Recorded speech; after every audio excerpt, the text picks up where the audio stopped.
गेल्या काही दिवसांपासून बीडमधल्या घडामोडी या वेगाने घडताना दिसतात। आधी धनंजय मुंडेंऐवजी अजित पवारांकडे बीडचं पालकमंत्रीपद देण्यात आलं। धनंजय मुंडेंच्या राजीनाम्याची मागणी होत असताना पक्ष आणि अजितदादांनी आदेश दिला तर मी लगेच राजीनामा देईन असं मुंडेंनी पक्षाच्या बैठकीत सांगितलं। त्यानंतर अजित पवारांनी बीड दौरा केला, तेव्हा मुंडेंनी त्यांचं परळीमध्ये स्वागत केलं। मुंडे जिल्हा नियोजन समितीच्या बैठकीतही हजर होते। त्यामुळे अजित पवार मुंडेंचा राजीनामा घेण्याच्या विचारात नसल्याच्या चर्चा झाल्या। पण मुंडेंच्या राजीनाम्यासाठी एकीकडे सर्वपक्षीय दबाव वाढत असताना भगवानगडाचे महंत नामदेव महाराज शास्त्रींनी मुंडेंची पाठराखण केली। रविवारी संतोष देशमुखांच्या कुटुंबियांनी नामदेव महाराजांची भेट घेतल्यानंतर भगवानगड देशमुख कुटुंबियांच्या पाठीशी राहील असंही नामदेव महाराज शास्त्रींनी म्हटलं। असं असतानाच आता मनोज जरांगे पाटील यांनी मुंडे आणि वाल्मिक कराडबाबत मोठा गौप्यस्फोट केलाय। धनंजय मुंडे आणि वाल्मिक कराड निवडणुकीआधी मला मध्यरात्री भेटायला आले होते असं जरांगेंनी सांगितलंय। आता इतके दिवस संतोष देशमुखांच्या कुटुंबियांना न्याय मिळवून देण्यासाठी आंदोलनात सहभागी होणाऱ्या मनोज जरांगे पाटील यांनी अचानक मुंडे आणि कराडच्या भेटीबद्दल विधान केल्यानं त्याचं सगळ्यांनाच आश्चर्य वाटतंय। मनोज जरांगे पाटील यांना मुंडे आणि कराडने घेतलेली ही भेट आताच का आठवली? त्यामागची नेमकी कारणं काय असे प्रश्न आता उपस्थित होताना दिसतात।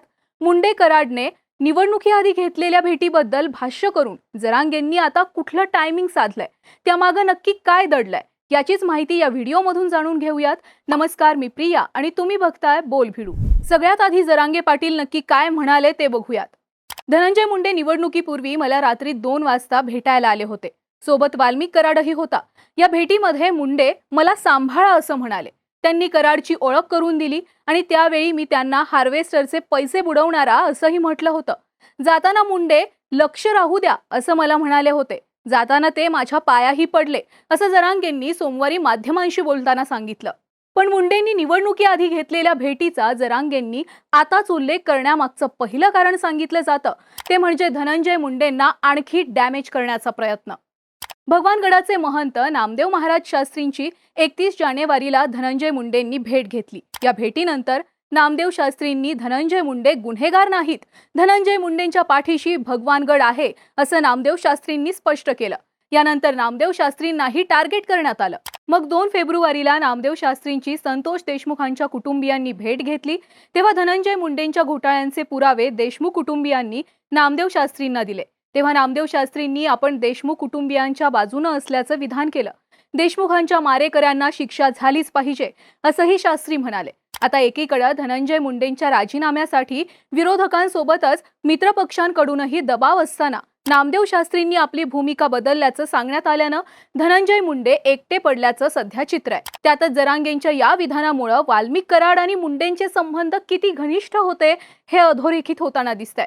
त्यामुळे धनंजय मुंडेच कराडला पाठीशी घालत असल्याचा मेसेज लोकांमध्ये ठळकपणे जाताना दिसतोय। तसेच देशमुख हत्या प्रकरणातला फरार आरोपी कृष्णा आंधळेला लपवलं असणार असं म्हणत जरांगेंनी अप्रत्यक्षपणे धनंजय मुंडेंवरच कृष्णा आंधळेला लपवल्याचा आरोप केल्याच्या चर्चा होत आहेत। थोडक्यात नामदेव शास्त्रींनी देशमुख कुटुंबियांना पाठिंबा दिल्यानंतर एकटे पडलेल्या धनंजय मुंडेंना आणखी डॅमेज करण्यासाठी जरांगेंनी त्यांच्या भेटीचा गौप्यस्फोट करून अचूक टायमिंग साधल्याचं आता बोललं जात आहे। जरांगेंनी मुंडे कराड भेटीबद्दल आताच गौप्यस्फोट करण्यामागचं पुढचं कारण सांगितलं जातं ते म्हणजे मुंडे बंधू भगिनींमध्ये आलबेल नसल्याचा मेसेज देणं।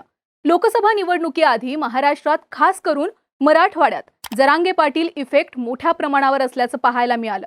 मराठवाड्यामध्ये महायुतीची चांगलीच दाणादाण उडाली। रावसाहेब दानवेंसारख्या अनेक दिग्गज नेत्यांना या निवडणुकीमध्ये पराभव हा पत्करावा लागला। पण लोकसभेमध्ये सगळ्यात जास्त निकाल गाजला तो बीड लोकसभेचा।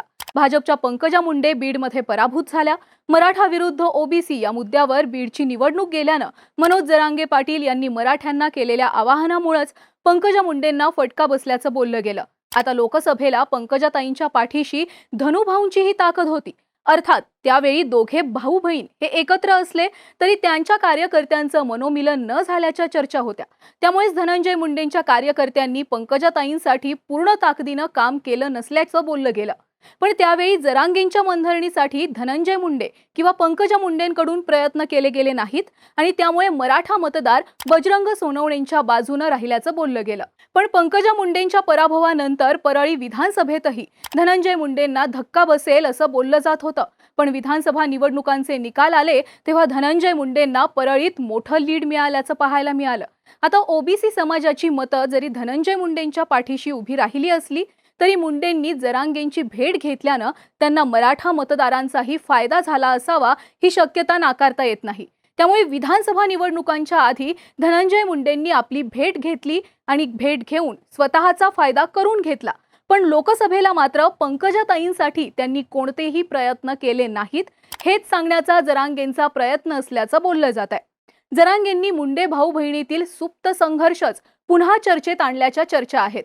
पण यामुळे जरांगेंच्या भूमिकेवर सुद्धा प्रश्नचिन्ह उभा राहताना दिसतोय.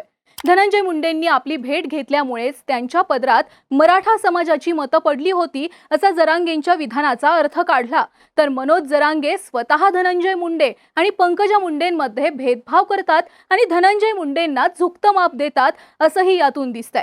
त्यामुळे मुंडेंच्या भेटीबद्दल विधान करून जरांगे स्वतः सुद्धा ट्रॅपमध्ये अडकण्याची शक्यता वर्तवली जाते.